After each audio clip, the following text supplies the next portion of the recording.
नमस्कार, मैं अंजना और आप देख रहे हैं तहलका लाइव टीवी, आपकी आवाज। आइए रुक करते हैं आज की बड़ी खबर पर। एसडीएम के विरोध में किशनी बाजार बंद। एसडीएम ने सब्जी विक्रेता पर लगाया था जुर्माना।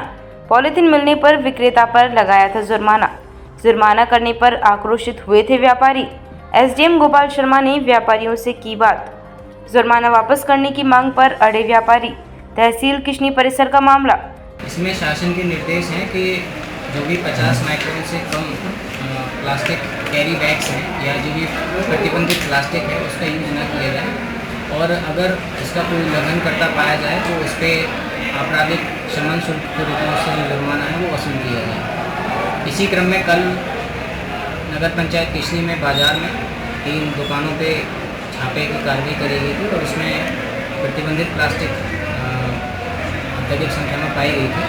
इसके क्रम में उन पर जुर्माना लगाया था और उसी जुर्माने के प्रतिरोध के क्रम में ये यहाँ पे आज कार्यक्रम किया गया। सर, फिर आपस में आपकी वार्ता भी हुई, उसमें क्या मामला सोल्व हुआ है?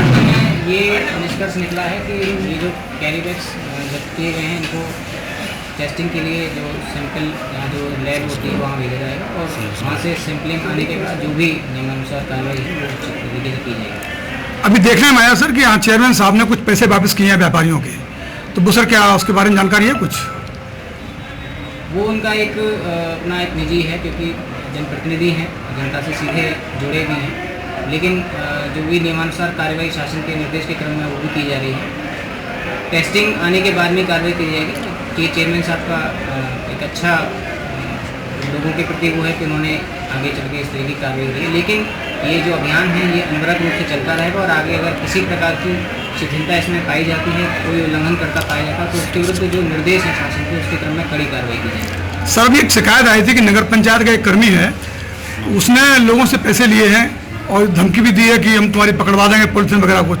पैसे लेने के संबंध में कोई एविडेंस अभी नहीं दिया है, स्टिल हम इसकी जांच कर रहे हैं, लेकिन कर्मचारी की शिकायत प्राप्त हुई है उसके क्रम में भी अभी लिपिक को शोकॉज नोटिस अभी हम जारी कर दे रहे हैं और उस कर्मचारी को भी शोकॉज नोटिस जारी कर रहे हैं कि उसके द्वारा ऐसा क्यों किया गया और जवाब आने के बाद आवश्यक कार्रवाई।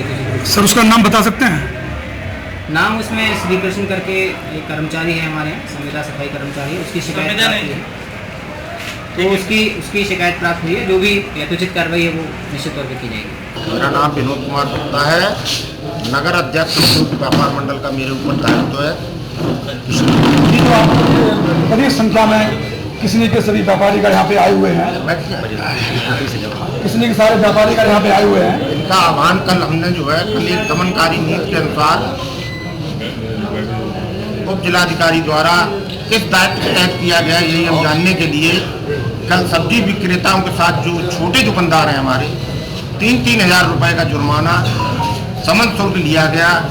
आखिर ऐसा अन्याय नहीं होना चाहिए, जबकि पॉलीथीन मार्केट में यही नहीं पूरे उत्तर प्रदेश नहीं बल्कि भारतवर्ष के अंदर पॉलीथीन का प्रयोग जारी है। माना कि मान लीजिए शासन की मंशा है बंद हो, शासन को चाहिए फैक्ट्रियां बंद कराए। जब किसी चीज़ का उत्पादन नहीं होगा, मार्केट में वो चीज़ आएगी नहीं, फिर आपको देनी नहीं पड़ेगी। एक सब्जी विक्रेता के पास 50 रुपये की सब्जी लेने के लिए कोई ग्राहक जाता है, वो भी कहता है पॉलीथीन दीजिए। अगर वो नहीं पॉलीथीन देता तो उसका 50 रुपये ग्राहक जा रहा है, जिसमें उसे 10 रुपये में 5 रुपये मिलने हैं। तो इस मजबूरी में सब्जी विक्रेता क्या हर विक्रेता के पास आपको पॉलीथीन मिलेगी, मजबूरी है आज के समय में। इसके लिए जागरूकता अभियान चलाएं, और जिलाधिकारी महोदय चलाए अपने क्षेत्र में, जिलाधिकारी चलाया अभियान जिला स्तर पर।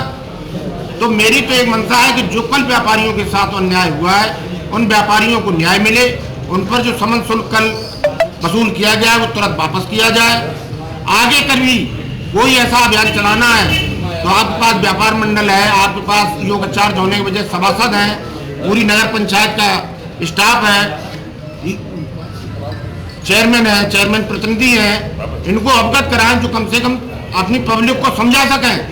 इस तरीके का कार्य दंडनीय होगा। आज आपकी मांग, मुख्य मांग क्या है? मुख्य मांग मेरी यही है कि दमनकारी नीतियां जो लागू हैं इसमें पैसे वापस किए जाएं, जिस प्रकार से कल ये किया गया कृत्य बहुत गलत है। प्रशासन ने अगर पैसे वापस नहीं किए तो आप लोग क्या रहेंगे? क्या आगे हम इसकी और लड़ाई आगे जिला स्तर पर चलाएंगे और वृहद रूप से इसका अभियान चलता रहेगा। अगर बात की जाए कल की कार्रवाई को लेकर तो एसडीएम साहब ने जब चालान किया है तो व्यापार मंडल से जानकारी न देने का क्या कारण रहा होगा, जानकारी क्यों नहीं दी गई? जी वो समझे अधिकारी, उन्होंने किसी जरूरत ही नहीं समझी सूचना देने की। तक लिए बस इतना ही, फिर मिलते हैं एक ऐसे ही बड़ी खबर के साथ। तब तक के लिए नमस्कार और देखते रहिए तहलका लाइव टीवी, आपकी आवाज़।